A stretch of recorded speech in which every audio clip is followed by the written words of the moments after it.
Hello, hello. It's always weird when you say hello. We've just been talking outside, just making it look like we've only just met. Yeah, literally, when we met this morning. We did.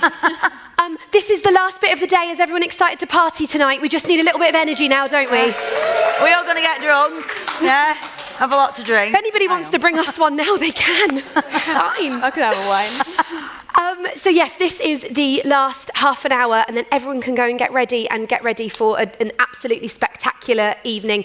You guys have never experienced a Reach evening before, have you? We haven't. Well, aren't they in for a treat?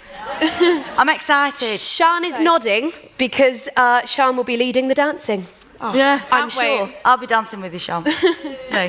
So, as Alistair said, two amazing people in front of me who I've just enjoyed watching on TV, and just constantly being able to see more people that look like us. That's all it comes down to. We can talk about this for weeks on end, but actually there is just a very simple thing in the empowerment of going, how do we have more people that look like our tribe on TV? Yeah. And that's exactly what you two are doing. Can we just go right back to the start, though? I think it would be really lovely in this half an hour to do a little whiz through the lives of Mollie and Jay, who I'm guessing didn't meet until... Well, we met... This year. This year. We met at an event, didn't we? Yeah. Which event were it? We've been to a couple now. Which one was it? Was it like a drag show? I think it was. Yeah, it was something to do with... It was fun. Yeah, we had a good time. Yeah, it was really good. Yeah. So what event was it? It was like this... It was like a drag... Yeah, that were it. Yeah. So, yeah, that it was one. amazing, by the way. I'd recommend. Loved it, yeah. Definitely go if you've not been. But until then, which parts of the country did you both grow up in? So I'm from Accrington. I'm from Bristol. As you can probably tell, very broad accent. But yeah, you're Bristol. Bristol, yeah. So two very different places. What was your story early on? When I started this morning, I said that when I was born, I was wrapped up in a blanket and told that I was perfect, which, you know, you are. is subjective. But they didn't tell my parents straight away. They were like, oh, not sure what to do about this, let's not tell them. For you guys, did it come up on a scan? What's the stories there? Whichever one of you wants to go first. My mum and dad didn't have a clue until I was physically born, and they just basically said, oh, she's lost her arm along the way. My mum's like high on gas and her going, what is going on? Don't even have a clue what you're saying to me. What do you mean she's lost her arm, kind of thing? And they were just like, well, it is what it is. At first they thought that I was a thalidomide baby. That's what they said to me mum. From the 50s? Well, this is what I mean. I used to like, get we're in the 90s. It's not like 1950s, do you know? So they asked her, did you take thalidomide when you were pregnant with her? My mum's like, no. And they went, oh, we don't know what's happened then. Just going to have to deal with it. And did they say the words, she's lost her she's lost her arm along the way. That's literally, and I was like, where's it gone? Jan? Where had you gone? I want to know where you went in the womb. Literally. She lost her arm. That's what they said, yeah. That's a great one. I know. Like, out of all of them, that's got to be a winner. Yeah. So your parents weren't told? No, they didn't have a clue. So they didn't come upon any scans or anything. Mollie, for you? So I think my mum found out, she sat there. I think it was like the 20-week scan, something like that. And they just said, we can't see the baby's right arm. They didn't know how bad it was. They didn't know if it was obviously going to be kind of up to here, down here, or if I was going to have certain fingers or what. And yeah, as you can imagine, finding that out as someone who's pregnant probably isn't the nicest thing. Honestly, I don't know what's worse, the shock of it or kind of waiting for it to happen and not knowing how bad it's going to be kind of thing. But yeah, I was born. And that was that, really. It's gone from there. And now you're here. Yeah, but I tell you what, when I had photos done, you know when you're a kid and you have like a little photo shoot, they actually edited a hand on me. I think it was covered by my baby grow or something. Really? And they thought it had just been covered, and they didn't realise. So they hand my mum and dad these pictures. They were like, who's that? Yeah, that's not my kid. Like, that's not my kid, but... Yeah. Wow. That is, right, so we've got, that's a new one. Yeah. That is a new one, actually. The only pictures I've ever seen of myself with two hands. Oh my gosh. Whilst we're on that, when you draw yourself, when you were little and you used to draw pictures of yourself, did you draw yourself with one hand or two? I did, yeah. What about dreams? Do you dream? I've about always, having two? that's weird that you mentioned that, because I dream that I've got two. Me too. Weird. Yeah. I had a dream. Is there any once other I got difference rid of people dream that they have two? Not like we're not saying like, oh my gosh, we dream we had two. Just like, so happens. do you see general yourself? thing. Yeah. Because I guess because we see everyone else with two hands, for us, we see that more than we see ourselves, because obviously we only see ourselves in like videos and like when we look in the mirror. And I think sometimes when I watch videos of myself back, I'm very aware of my hand because I'm not used to seeing it. Whereas people who see me every day, they don't even bat an eyelid because it's normal. So I think that leads us onto something that I really, really want to talk about, that's about body image, actually. Because I know that when Reach parents say to me, like, what could your parents have done? What do you wish that your parents would have done? So often I say, I wish they'd have just checked in with me. I wish they'd have just been like, okay, we noticed what that person just said or did. Are you okay? Do you want to talk about it? I don't blame them for how they did handle it. I won't say how they handled it because I think there's kids in the room. But my parents would get very, very angry and very frustrated. And I think this one time I was 13, two blokes were staring at my arm and my mum grabbed hold of my arm. She's lovely, she's wonderful. Isn't she, Sian? But she grabbed my arm and she marched me up to this couple, these two blokes, and said, do you want a better bloody look? And just put it under their arm. And I just was 13, the most body-conscious person, kind of going, oh, God, please don't do that. And so I do wish that there was a healthier thing about how we engage with our young people. Do you remember a time where you started to go, like the age where you were like, oh, I don't know if I like this. I don't know how I feel about this. I think mine was actually my first day of school. I think like I had an older brother and I used to just copy everything he did so I could climb. Like, actually I was probably better than him at most things. And I would do it all because he was doing it, and if he was climbing up a slide, best believe I'm just behind. And I think I started school and we were just about to go into the classroom. And obviously we're all kids, like we're all children. It's something they haven't seen before. And I just remember someone saying something like, oh, that's your bad hand or something. And it was one of my first memories of probably me being aware of my limb difference, I suppose. But I feel like I've been very lucky in the generation I've been brought up in. I'm only 22, and I feel like in the last, let's say 10 years, things have massively changed. Agreed. On TV, Yeah. adverts, in shops, everything. So I'm actually very grateful for the time I was born. Yeah. I think you're right. I think in our, well, you're a similar age to me, aren't you? I think I'm loads older than everyone. No, so you're not. Yes, I'm 34. 34, I'm 33. So, yeah, literally. So I think, like, with even though it's like only like 10 years difference, back when I was a child, when I was born, obviously there were nobody, because it's a very small town in Accrington, very tiny. Everyone knows each other's business. It's one of them. It's like a TV soap.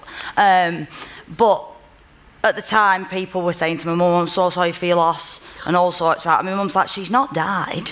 Like, She's fine. She's fine. She's just got an eye missing. Everybody needs to calm down. Like, just everybody take a breather. But because she had people continuously asking if she was all right and everything, she felt like I needed to cover up. So my mum did, at the beginning when I was a kid, make me wear a prosthetic, which it was just, you know, it was just a part of me. But I just used to find it was really irritating. And for me, I feel like I can do a lot more without it than I can with. So when she used to leave me at school, I used to put it in my backpack, and it just used Have to it look hanging like out. Yeah, it did. A little hand hanging out the top. People think I'm like part of the Addams family. But Great Halloween costumes, though. It literally, yeah, it's grand. But yeah, in terms of the difference of how people take it, like I'll talk to anybody, ask me any questions, don't get offended. Like I don't want people to think that they're treading on eggshells because back then people don't want to ask you. They want to know the question, like the answers to the questions, but they don't ask the questions because they don't want to open a can of worms, which I do feel like over this past couple of years it has got better. But yeah, just be more open. Like any questions that you've got, guys, come and, you know, more than happy to speak to anyone. And I think it's that disassociating anything with the idea of like I don't know whether you get this, but so many people will say to me, oh, I just don't see you as disabled. And I say, no, you can see me as disabled, just don't see disabled as a dirty word. Yeah. Disabled isn't a dirty word. Change your view on that. Exactly. You change your view on how you see disability. And because actually I'm not the one that's carrying something like that should have like this dirty association. It's for me personally, it's a really empowering word, and it describes a lived experience. So I think absolutely that. Do you remember in kind of like teenage years how things might have changed? Because I know when I talk to a lot of limb difference parents, there's something about, oh, I've really started to notice she's 13 now, or he's 14 now, and I've just seen, and there's almost a bit of heartbreak because they remember this freeness of this kid that would run around and do this, and then they would start to see them sit on a sofa like this, or do this. Very true. I've now got quite long-lasting damage on my right side because of how much I did this. It was like a really bad thing that I did for years and years and years, and has completely like messed up my right side because of it. Do you remember a time where you would start to alter your body slightly because you were at an age where you were much more aware of it? Yeah, I mean, with pictures and stuff, I even still do it now sometimes. I stand behind people and I'll habit. Like, yeah, it's just out of habit. It's not because I'm ashamed or anything. I'm not. I'm like very confident in myself, and I know who I am as a person, all that kind of stuff. But it's just, I think for me it was the opposite way around. I got more confident when I was in my teenage years compared to what I was when I was a child. I don't know why, but I just think because I'm very, outgoing anyway, and now, like I said, I'll chat to anybody. I was never shy at school, and I think that helped me. But my mum used to make me, she'll be like, you can do this, and if just keep trying, and you can do it in your own way. And she was really good with me when I was growing up. So I think for me, teenage years were a lot easier. Like, obviously you got bullied and everything, but I think Who doesn't, eh? who doesn't? Do you know what I mean? Like, it is what it is. under the Kids can be bridge. mean, Yeah. but yeah, I just They were all right for you. You found your way out. yeah. And my best friends are all. I've still, like, since I was 12. Like, we're all still really close. Like, they're my family, and we've got like really good support network. Yeah, between and us. that's Lovely. exactly what you need. Is Yeah. good support network that just lets you find your way through it, right? Because Yeah. you can be the most confident person in the world, but do you know what? We were talking about this earlier. We don't always want to advocate every day. There's days where I do want to wear a big old jumper and just go, I don't want to smile and say how happy I am and all this is Yeah. great. Like, That's normal for anyone, not just people with a limb difference. Exactly that. So Mollie, for your teenage years, do you remember a bit of a time when you were like, oh, that felt weird? As you say, it is interesting what you're saying because of that Times like are generational different. thing. I think the generational thing is so interesting. I think, honestly, we have come along so much.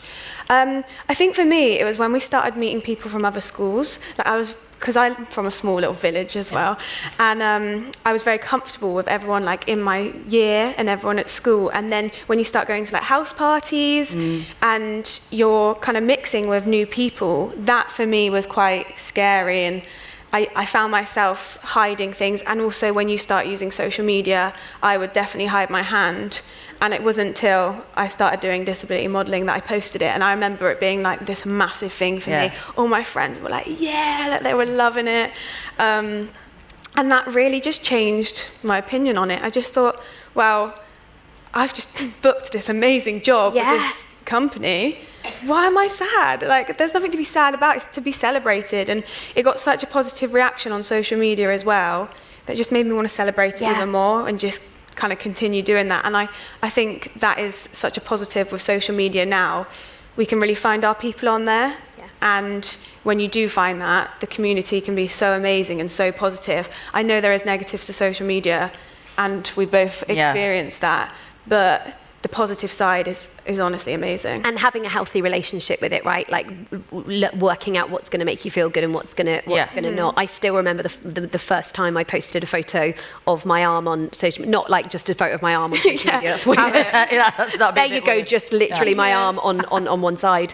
But the first time I ever showed my arm in a photo, and I remember the love I got for it, and I was like, what have I been doing? But I know what I've been doing, and I didn't get angry with myself for that, because I know that a lot of people say learn to love yourself. We weren't born hating ourselves. None of us on here, none of us in this room were born hating the bodies we've got. We were just told by certain people in society that it was wrong, we shouldn't look like that. All the words we've ever been told. That didn't come from us. Hating our bodies didn't come from us. It's a learnt thing. So actually, on those days where we feel a little bit down, I have stopped putting pressure on myself to go, oh, you've got to love yourself today. Well, wait a minute, I didn't hate myself in the beginning, actually. The world sometimes said some mean things. And I think there is something about that gentleness with children, about going, let them feel everything that they have to feel, because it's really important that we don't mask all of that. It's very important that they've got to go through the peaks and troughs of life. Like, they've got to understand that there's going to be struggles. It is going to be hard sometimes, but you will come through it and you will come out a better person because of it. I think so too. I have to say, I feel that I have a lot more empathy in life as well. Like, I don't want this to sound silly, but I feel like I've become a better person because of it. And I kind of understand life a little bit more, because sometimes people just fly through life and it's just not realistic. Something will happen at some point, and I also think that anyone can become an amputee at any point, so they can judge all they want, but you never know, one day you could be in a car accident, it can happen to you. So you don't not necessarily just born with it, if you know what I mean. We're all actually pre-disabled. That is, every single person is pre-disabled. It's something that will have an impact on us. Not in a negative way necessarily, but it will have an impact on us at some point. So let's start making the world more accessible now, because it is something that literally will affect every single person. And I actually love my hand now. Like, I just feel like it makes me a bit different and unique, and call it the nug. And I was just going to really say, cute. this was going to be my biggest question, and I know that Dan's going to laugh at this because I've got a big thing about asking people. Have you got names? Yeah. What for? Mine's a nug. Stump. Yeah, no. Mine, do you know what we need to do in Reach? We need to start doing like a naming ceremony where if you haven't got a name yet for your arm, we have to do it. So what's yours? Mine's the nug because it looks like a chicken nugget. That's very, very cute. What do we have a name for it? Sorry, Nemo. Nemo. I got called Nemo when I was a kid. So Nemo Nugs. This is Wiggy, which sounds ridiculous. And where did that come from? And that's because my granddad got so annoyed with people calling it my poorly arm growing up. They'd all go, oh, Melissa's got her poorly arm. And he said, it's not poorly. And he just went, it's called Wiggy. Love that. And so it exists. And I'm sure that there's people in the room now that are going, well, my limb difference is called this. Or they're going, what are those three on about? Shut up. There are these freaks on stage. It's one of them. I know that we haven't got very long. One thing I really did just want to go into, because I know that later on so many people are going to ask you about the incredible TV shows that you're on, TV shows that all of us absolutely love, and like the careers that you're making out of them, actually, because what you're doing is you're going, no, I am here, I have a platform, and this is how I'm going to use it, and both of you are doing it so amazingly. Really quickly though, there were jobs leading up to this, right? Yeah. Because I think sometimes we put ourselves on pedestals of, if we have a disability or we have a limb difference, we must be up here. We can just be hairdressers. Exactly, we can work in pubs. We can do jobs that actually are just like really fantastic jobs that make people very happy. We don't always have to feel like we have to put pressure on ourselves to do something that's, massive, right? And have you guys had those jobs? We've all had like... I was a sales manager at...